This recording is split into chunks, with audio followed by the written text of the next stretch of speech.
Good morning and welcome back to Simple Truth. Good morning. The end times. The end times. We can talk about that until Jesus comes. We can talk about that until Jesus comes. But if you just look around, you would know that these are the end times. And I want to read Luke 21, but you can also read about the end times in Matthew 24 and also Mark 13. But I'm going to read Luke 21, starting at verse 7. And it reads, and they asked him, saying, no. Hold on. I'm going to go back to 6. Luke 21, starting at verse 6. As for these things which ye behold, the days will come, in which there shall be not but one, there shall not be left one stone upon another that shall not be thrown down. And they asked, saying, Master, but when shall these things be? And what sign will there be when these things come to pass? And he said, take heed that ye be not deceived, for many shall come in my name, saying, I am Christ. And we've already seen that time and time again. And the time draweth near. Go ye not therefore after them. But when ye shall hear of wars and commotions, be not terrified, for these things must first come to pass, but the end is not by and by. Then he said unto them, nation shall rise against nation, and kingdom against kingdom. And great earthquakes shall be in divers places, and famine, and pestilences, and fearful sights, and great signs shall there be from heaven. But before all these, they shall lay their hands on you, and persecute you, delivering you up to the synagogues and into prisons, being brought before kings and rulers for my name's sake. And it shall turn to you for a testimony.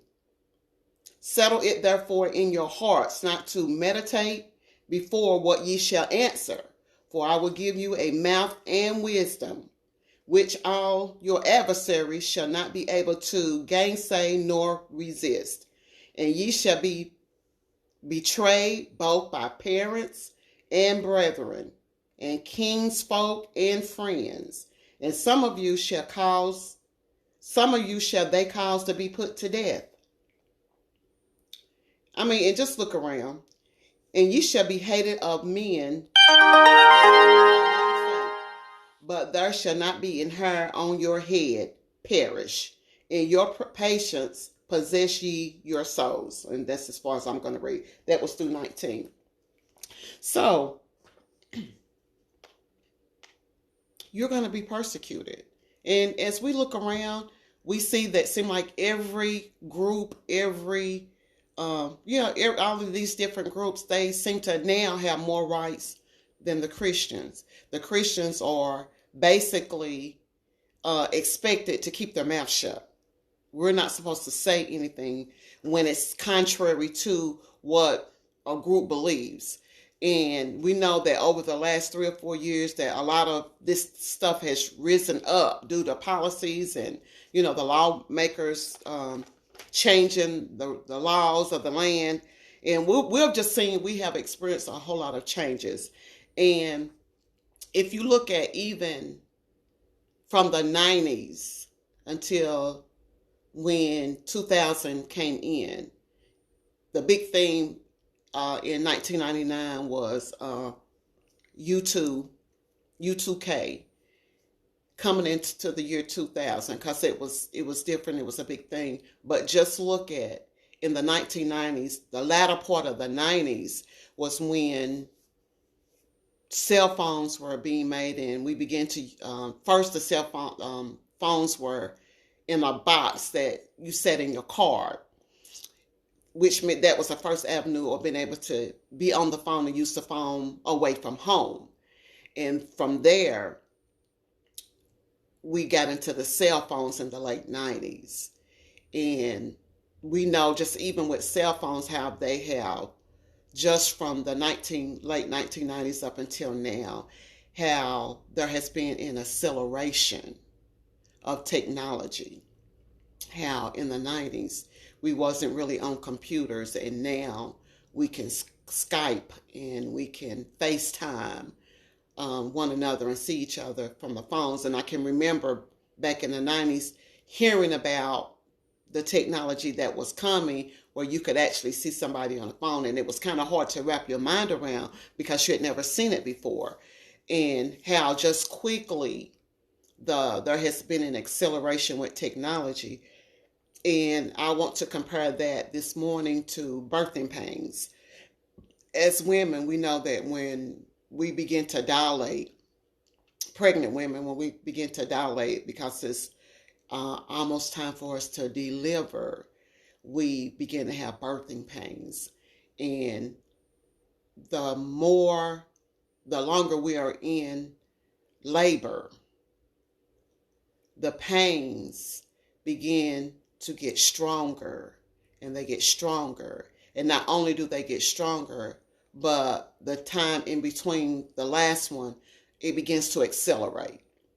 And that's what we see in the earth. It's like birthing pains. What we see as far as one example, I think I read about in 1918 through 1920, the world was faced with Spanish flu, and it killed 100 million people during that 2-year span. And it was mainly because little was known about the Spanish flu. And we know that since then, there has been a strand of different viruses. I think in just last year, 2019, there was anywhere from 32 to 49 million Americans, just Americans, contracted the influenza, and from 20,000, somewhere in between 20 and 50,000 people died from influenza. And now we're being faced, that was just 2019. And now in 2020 is this coronavirus, COVID-19. And little is known about it. And every day that you look at the news, you see more and more people are dying from this. So just as labor pains grow stronger and closer together, God will allow escalation in trials of all kinds to bring men to Christ. Tribulation itself is to bring pressure,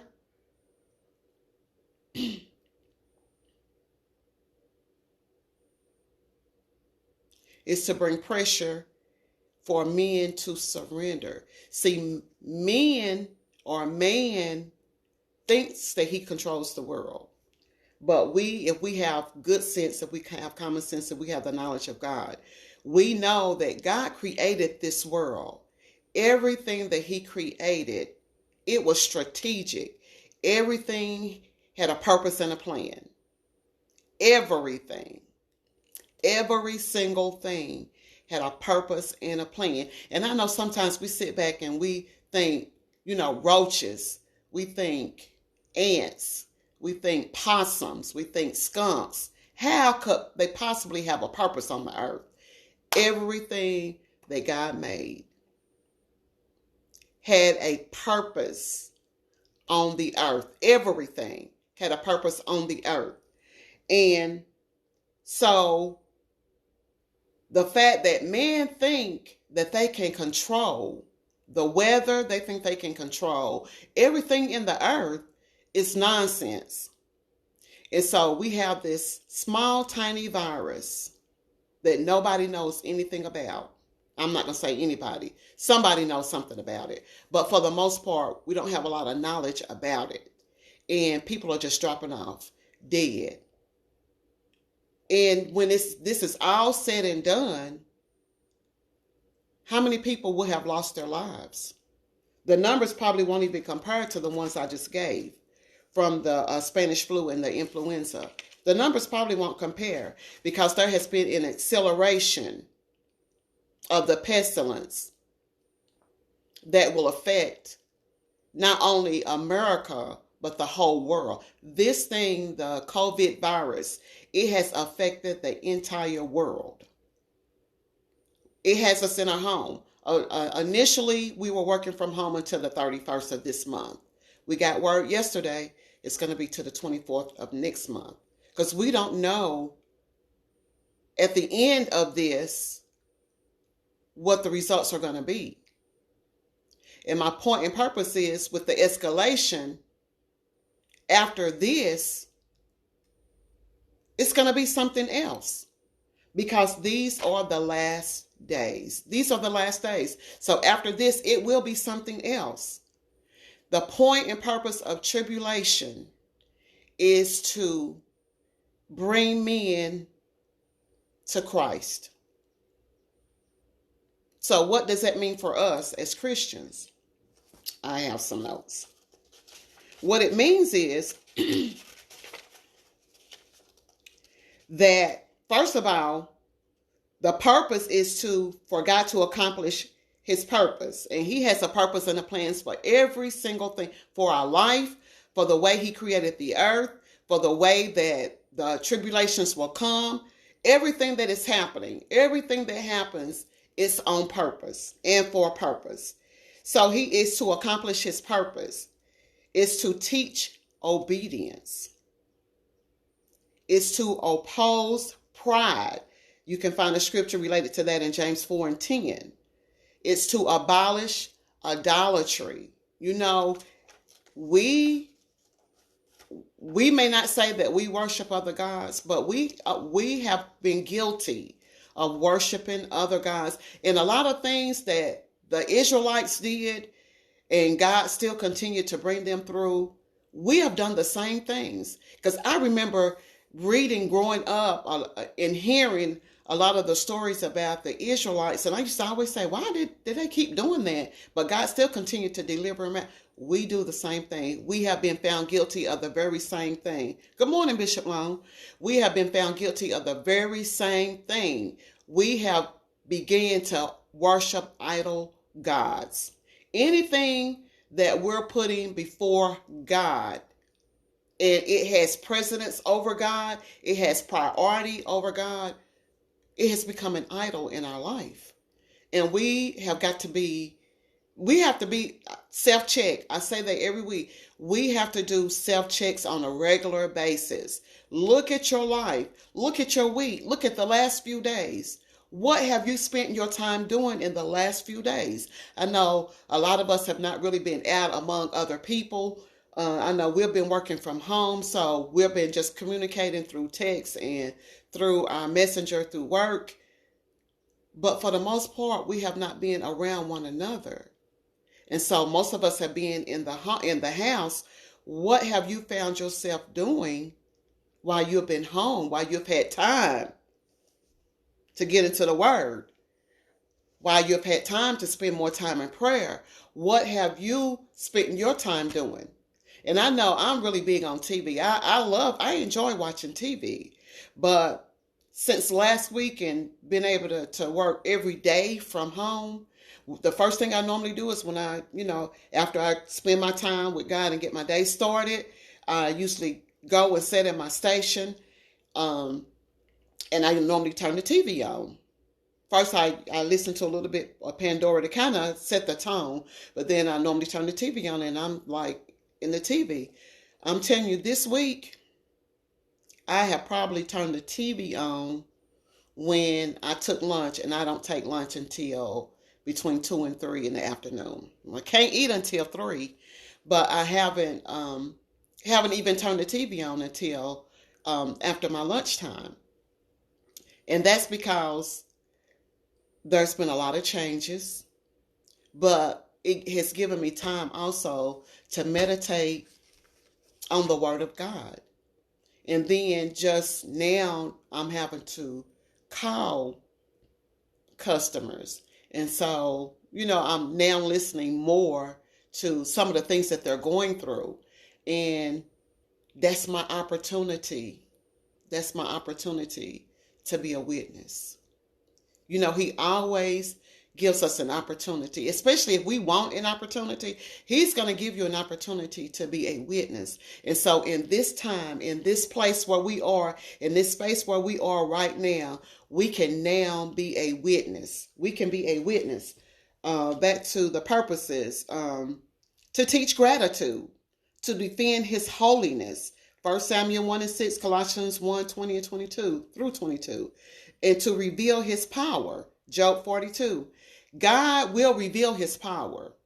And you think in this day and time, how someone could not believe in Christ Jesus, but people are falling by the wayside. People, because of hurts, because of circumstances, because of some things that they have been through, they are falling by the wayside. But I'm here to tell you, now is not the time. This is not the time to fall by the wayside. This is not the time. This is not the time to fall by the wayside. And so how do we find peace and protection during this pandemic? We have to be a witness. We have to be a witness. We must pray with others. Yes, we can pray ourselves, but the more people that comes together corporately in prayer, we can get more accomplished. We can get more accomplished corporately. We have to patiently ask God for wisdom. Right now, we're reading Proverbs, a chapter a day. Today is the 25th. We should be on chapter 25. And Proverbs, as we know, is full of wisdom. So we should be asking God for wisdom in what to do. Do I go out and dash to the store real quick in a crowd? Or because of maybe my situation, I might need to stay at home and see if somebody else could get it for me. We have to use wisdom in all things. And so with reading Proverbs a chapter every day, that just kind of put the icing on the cake. That kind of sets us into really thinking about being wise and making wise decisions. And then lastly, we must rest in God's care.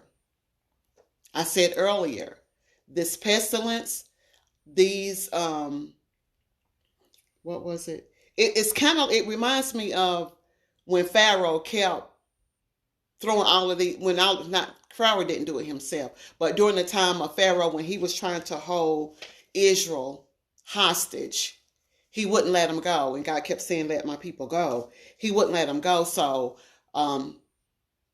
there were a lot of pestilence that came. This reminds me of that. And you got to understand that in the Old Testament, what they saw and what they knew, we have so much technology now, they may have been able to see it, but could only describe it based on what they knew. They're just like John on the Isle of Patmos. He described what he saw, and it's sometimes hard to really visualize what he was seeing in Revelations, but all you have to do is open your eyes. You have to be able to see it, Open your eyes and see what's going on. But it's all designed to bring men closer to God. It's God's desire that we not perish. It's his desire that we all are saved. But we know that everybody will not be saved. So as a Christian, as a disciple of Christ, it is now our opportunity to witness.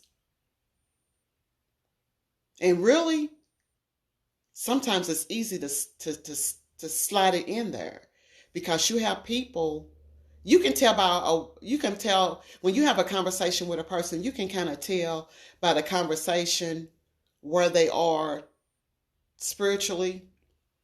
And I'm not talking about religion. I'm talking about spiritually.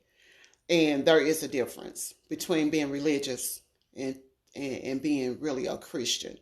Like you have the love of God deep down in your heart. So I'm not going to continue to go on and on because we can see what's going on. But my thing today is, or what I want to leave you with on today is, this is our time. And in the midst of everything that is going on, I have got to say that God continues to provide. He continues to provide. Like none of us are missing a beat if we are trying to live. I mean, none of us are perfect. No, we're not perfect. But if you have a desire to please God, if you have a desire to follow Him, if you have the love of God in your heart, He is being so faithful. He has been gracious. He has been a provider. He has provided, even with going to the grocery stores and the shelves being empty. I went in my kitchen yesterday, and for the first time in a long time, I had to go through and clean my cabinets out. I had stuff so out of date, it was pathetic. And I had 2 bags of trash that I had to just throw away. But I still have what I need. I have what I need. God will give you, He already knows what you need before you even ask. But not only does He give me what I need, He gives me the desires of my heart. And He remains so faithful. And in this ever-changing world, one thing about God, He never changes, and His word will never, ever. This is how I be blessed, you guys. Stay safe. Use common sense. Turn up your wisdom. Use discernment, especially in this time. We don't know how long it's going to last. It's going to last as long as God says it's going to last. But I'm just saying to you now, get your life in order. Get your life in order. Because once we come through this, remember acceleration. Something else is going to be on the radar. It's going to bring people to God. It's going to bring people to God. It's not going to bring everybody to God, but it's going to bring many men, women, boys, and girls to God. Have a blessed day. Thank you all for joining me this morning. Continue to join me every Wednesday morning for Simple Truth. Every Wednesday morning at 6:45 until. Have a blessed day. Command your morning. Encourage someone's heart. Every opportunity you get, encourage someone's heart. Be the light that somebody needs in this dark time. Have a blessed day, and I'll see you all next week. Bye-bye.